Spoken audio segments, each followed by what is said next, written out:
Alright guys, so it is about 10 degrees out today and it has been below freezing for probably 4 or 5 days.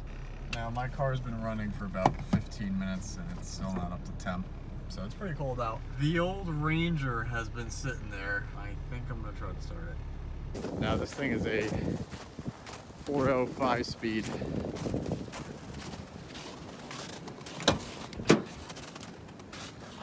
But the one thing I will do is actually check the oil on it.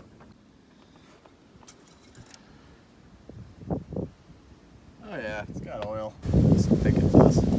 All right.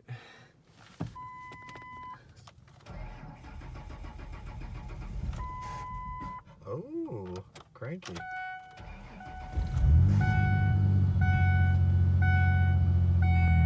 That's good. Oh, there we go.